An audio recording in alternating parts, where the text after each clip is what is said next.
couldn't believe that Liu Kang welcomed me in Earthrealm, or that he thought me worthy to study with his Shaolin masters. After a lifetime of wishing for one, I finally had a home. But my joy was tempered as I thought about Serena. My shadow sister was still under Quan Chi's yoke, and she deserved a life free of him as much, if not more, than I. Quan Chi and my other sisters proved tenacious, but they were no match for my blade. I snatched Serena from them. Then Liu Kang helped me break Quan Chi's spell. Her mind free of his influence for the first time in years, Serena chose to join me in Earthrealm. My sister and I once again fight side by side. Only now we do so for Earthrealm. Together, we have formed the Order of Light.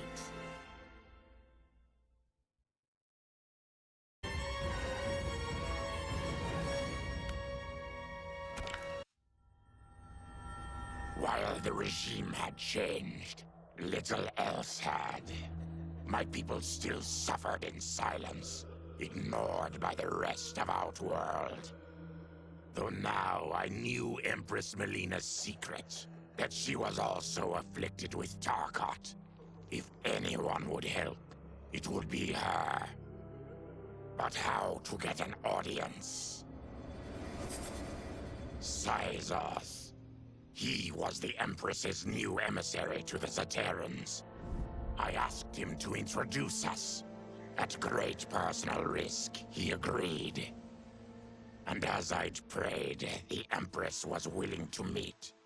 Even better, she would visit the colony. She was shocked to see how we lived. She moved quickly to provide for our care and comfort. Thanks to the Empress and Syzoth, we Tarkatans are no longer pariahs. Until our disease can be cured, that will do.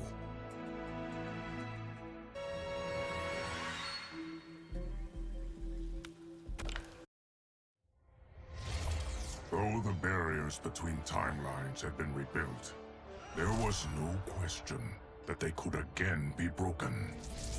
Protecting this timeline would require eternal vigilance, so that it could not fall victim to further outside aggression. But nothing in my countless lifetimes had prepared me for this task. In none of them had multiple timelines ever coexisted. Monitoring them for threats was an entirely novel problem. It would require a novel solution. I discovered that though the timelines no longer touched, their meeting had left them intertwined. I can now secretly surveil all timelines, keeping watch for potential danger. It pleases me to do this service for the new era. Lord Liu Kang may rest assured that it is secure.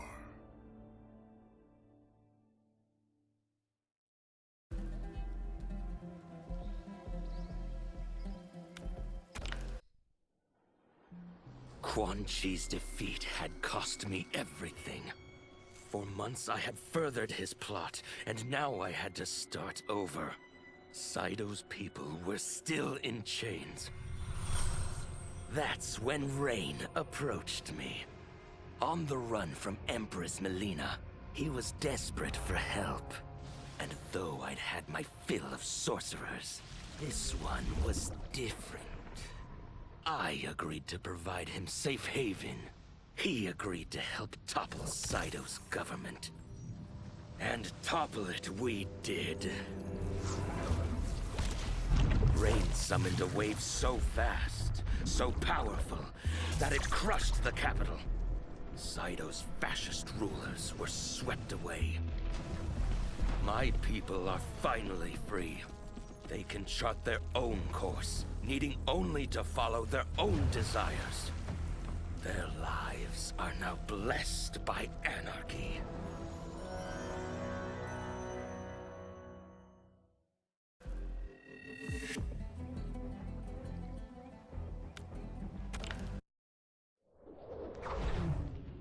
Since this whole thing kicked off, I'd wondered why Liu Kang chose me to be a champion.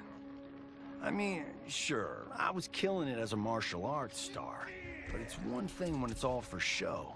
It's different when you're playing for keeps. Then Liu Kang let me in on his master plan. He wanted the masses to know about the world beyond them, the one filled with gods and monsters, and he wanted me to tell him about it. But I knew revealing the truth all at once would be too shocking of a plot twist for most. That's why I pitched doing a bunch of stories, to slowly get people used to it. And if there's one thing I can do, besides kick ass in combat, it's build a cinematic universe. I'm serving up movies, streaming series, games, you name it. I like that I'm doing a public service. And it doesn't hurt that I'm making more than a few bucks. It's the kind of synergy that would make any studio mogul proud.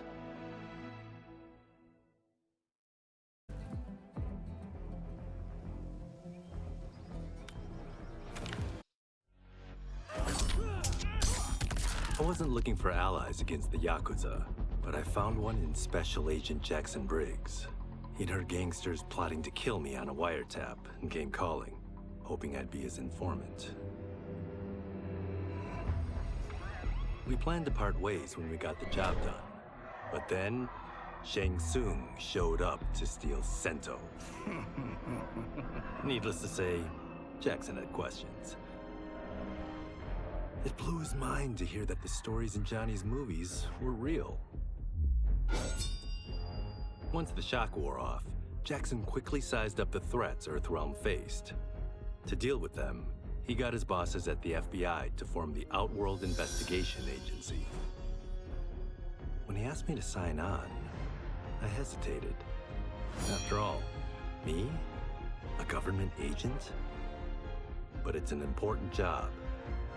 And more importantly to me, an honest living.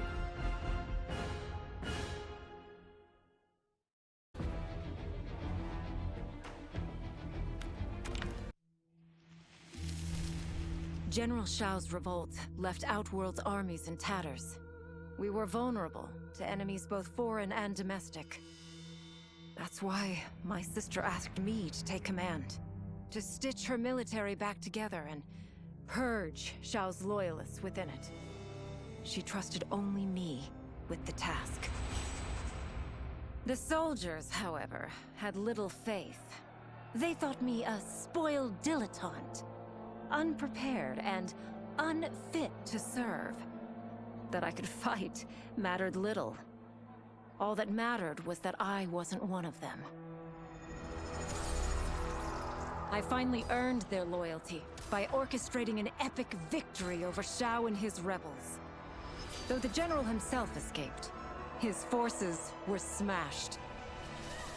For as long as I am able, I will lead the Empress's armies in defense of Outworld. Through strength, we will achieve peace.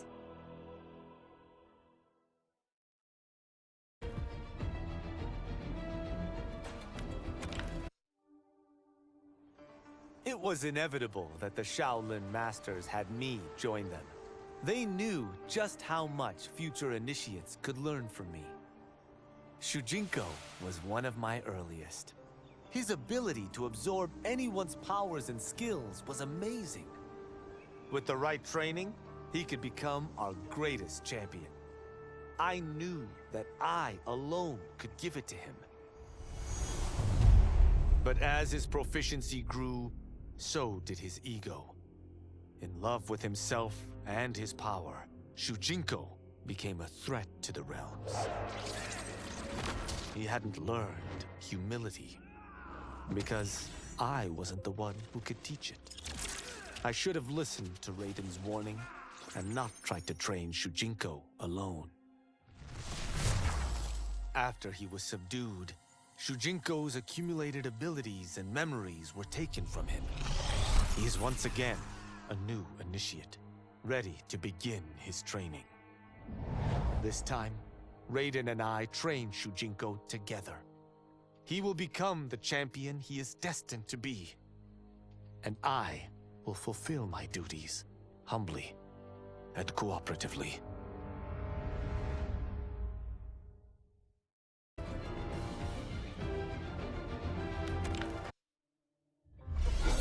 As her reign began, Empress Mileena faced many challenges. To meet them, she turned to the people she trusted. Her sister to lead her army, and me to lead her Imperial police.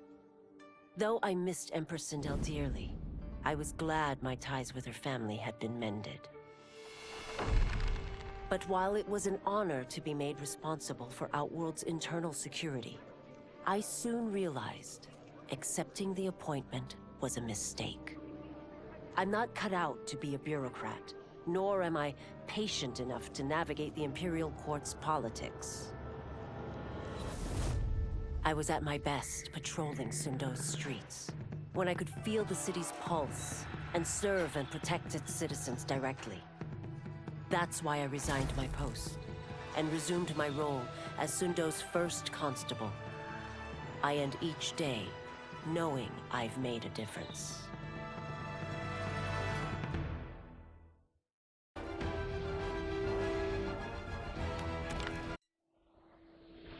My loyal partner had warned me. Reclaiming my power as Keeper of Time might have unforeseen consequences. In this, as in most things, he proved prescient. The process I had undergone did irreparable harm to my body. Taking back my power had cost me my immortality.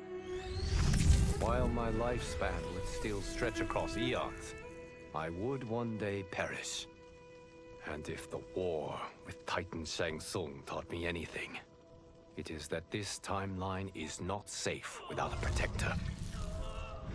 Yet I had never given thought to choosing a successor.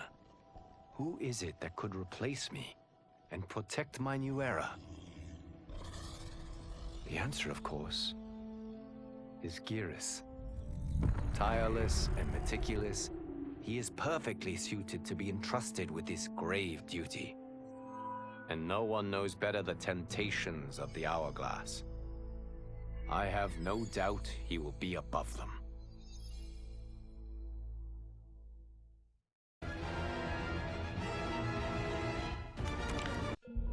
Though worried about how the public might react, I met with Baraka to discuss his Tarkatans.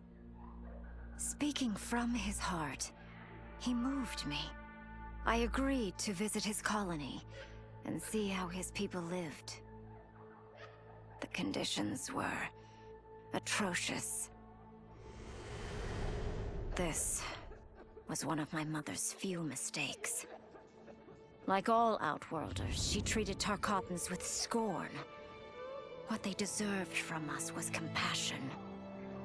And the only way to get it for them was to reveal my affliction. To show all my subjects that even an empress could get Tarkat. The scandal my revelation caused was intense. But with the help of Kitana and Tanya, I emerged from it a stronger empress than ever. My honesty, empathy, and resolve won over my remaining doubters. There is no longer any question that I am fit to lead the Empire.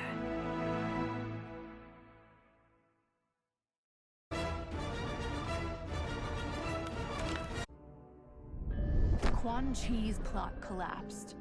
Along with it, my plan to secure new beings to feed my starving people. Because I'd advocated for partnering with him, I was held responsible. If I didn't seize for Viternus' new feeding grounds, the Coven would banish me. But then, I had a revelation.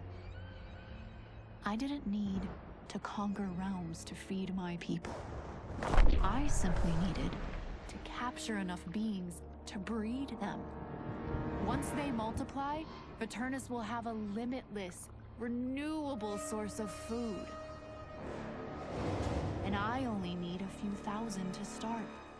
A number so small compared to the billions in the realms that no one will notice as people go missing. But it will be more than enough to establish our breeding stock and feed a ravenous Veternus.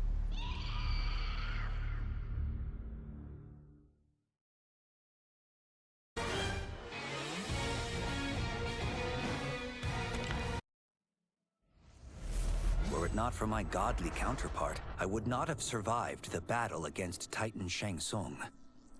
Meeting him, though, raised questions. Why did I replace him in this new era? Why was I made mortal? Lord Liu Kang told me of his Raiden's nobility and righteousness, about his steadfast leadership in the defense of Earthrealm. He also told me about Raiden's dark side, how he could be consumed by rage and cast aside the rules he otherwise lived by. Making me mortal and incapable of such anger was to keep me from following in his footsteps. Though I understood the reasons why, I felt I had been done a disservice. To survive the coming battles, I may need the edge that only great rage can bring. As the Shaolin couldn't aid me, I sought out someone who could. Someone to stoke the fire within me and teach me to master it. For this, I could have no better teacher than the Shirai Ryu's Grand Master.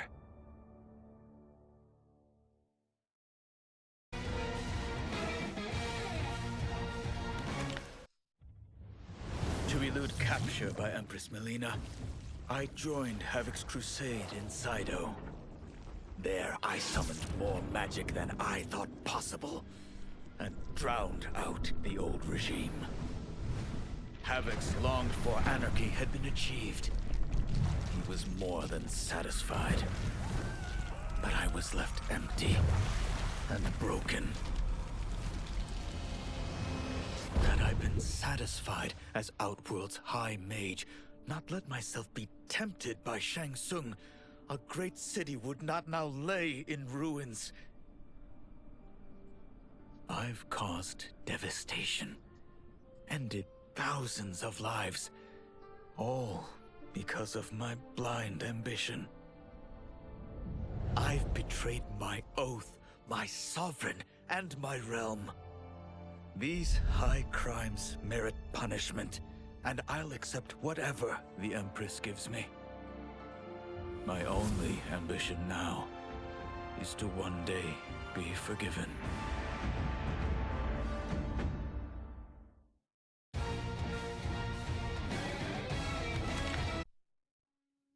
With General Shao freed from prison, we began raising a new army against the royal family. Though many were eager recruits, few were good at soldiering. It was so bad, the general was forced to change tactics. He decided that we needed a doomsday weapon. That weapon isn't a thing, though. It is a monster. Onaga, the Dragon King. The general told me the old legends were true, that his ancient ancestor defeated Onaga, trapping him deep inside Mount Sagan. The Dragon King is still there today, his pent-up fury waiting to be unleashed. Because Onaga is so dangerous, the general wouldn't risk trying to tame him before. But now, he feels we have no choice. Though I likely won't survive, I accept this mission gladly. I can think of no greater honor than to give my life in the general's service.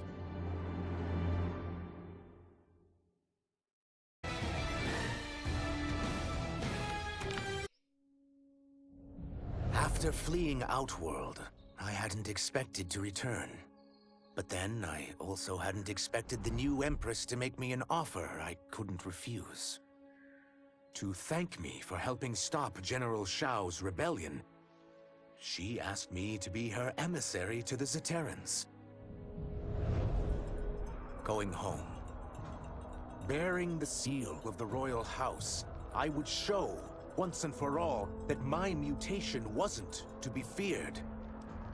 That it wasn't a source of shame. To my surprise, I was welcomed. But those warm smiles hid a dark secret. I stumbled upon a trove of official records, which showed that my shape-shifting ability isn't unique. Many Zaterrans are born with it, but are killed by their government to keep it from spreading. Who started this barbaric policy? Who is now enforcing it is unknown. But I will find out. And I will put an end to this madness.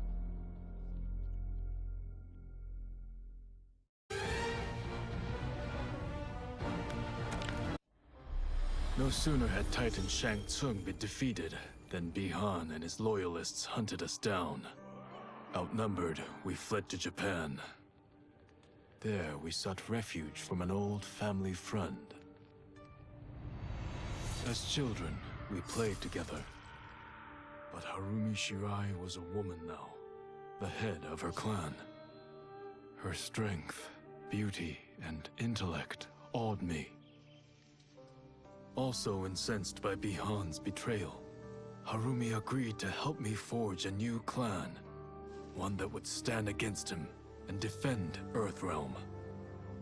Her aid proved invaluable, and as time went on, we grew closer.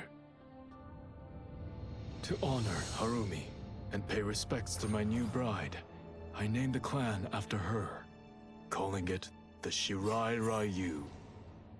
Now the battle against my brother begins in earnest.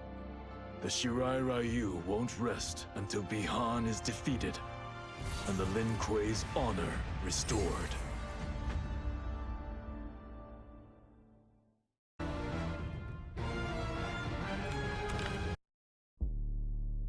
After escaping Lei Chin prison, I was hounded by the Imperial Police.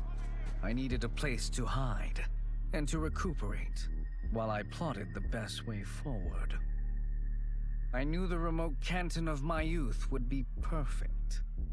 To escape capture, I traveled by sea. Little did I know that a gargantuan storm was brewing. My tiny craft was smashed apart. I closed my eyes, waiting to drown, hoping that the Netherrealm wouldn't claim my soul. But when I reopened them, I found myself not in hell, but on a deserted island. From its ruins, I could tell that great sorcerers had once lived there. In the caves beneath the ruins, I found what I can only describe as a well of souls. Once I learn how to wield its power, I will become invincible.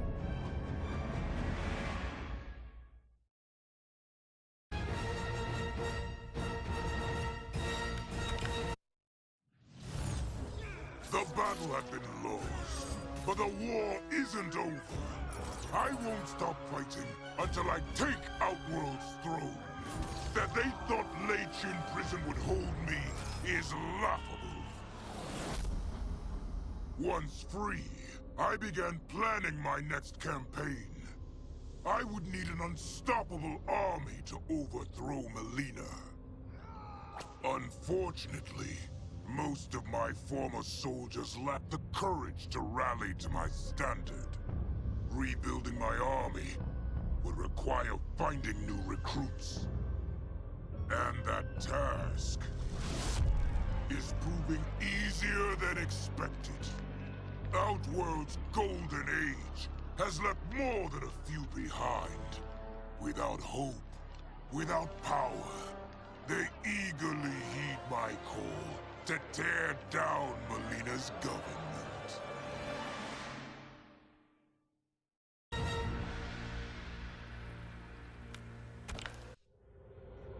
As the darkness enveloped me, I took a long last look at my family. I did not expect to see them again, until their souls joined mine in the living forest. But miraculously, my beloved husband delivered me from oblivion. Though he couldn't save my body, Jared had preserved my soul. Like him and countless others, I am now a part of Ermac. Yet ours is not a peaceful repose. The collected souls within Ermac have their own needs and agendas. Before we can speak as one, we must first reach consensus. I had thought, as the former rulers of Outworld, I and Jared would hold sway. But here we are, two souls among many thousands, fighting for the right to be heard. And if there is one thing we do well together, it is fight.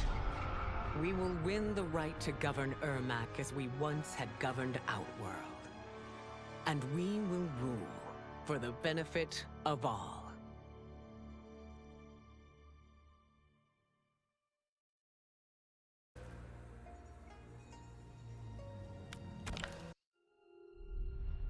Kuai Liang and I were working hard to build our new clan. But even with the help of his close friend Harumi, it was difficult. The biggest problem was finding the right initiates. Then, one night, while walking outside Harumi's compound, I was attacked. I thought at first it was a Lin Kuei assassin, but his strikes were too uncertain, too angry. My attacker, it turns out, was a boy. Homeless and hungry, his assault was born of desperation. He needed money so that he could eat. It was like looking at myself 15 years ago. I would have ended up just like him if the Lin Kuei hadn't taken me in. So I took the boy to Kuai Liang, who also appreciated his fire. We made him our first initiate. The boy's name? Hanzo Hasashi.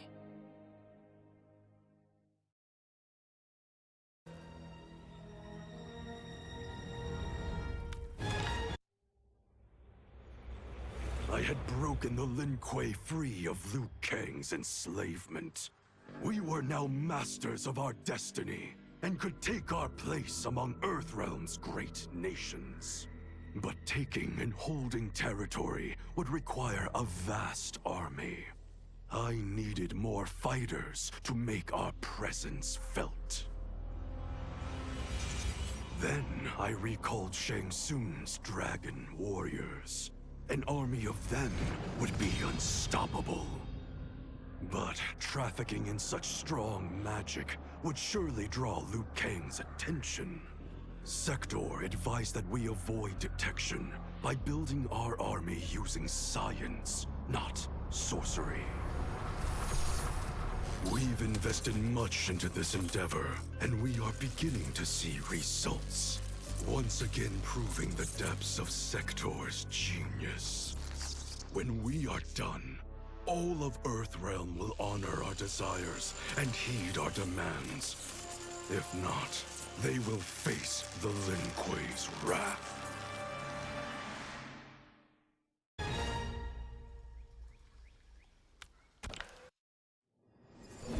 Until recently, I hadn't met Li Mei, but I had heard the stories. How the Umgadi's matron superior blamed her for not preventing Emperor Jared's murder. How she quit in disgrace rather than accept punishment. But those stories didn't fit the woman I now knew. Li Mei would never have been so negligent. Eventually, I uncovered the truth. The failures and mistakes which led to the Emperor's murder, they resulted from poor decisions made by the matron superior themselves. They made Li Mei their scapegoat. When the Empress found out, she wanted the Umgadi disbanded. But I convinced her that it could be reformed. To make sure it did, she put me in charge. I am humbled by this sacred responsibility. The Umgadi, my sisters, they are my life. I will not let them be brought down by the acts of a selfish few.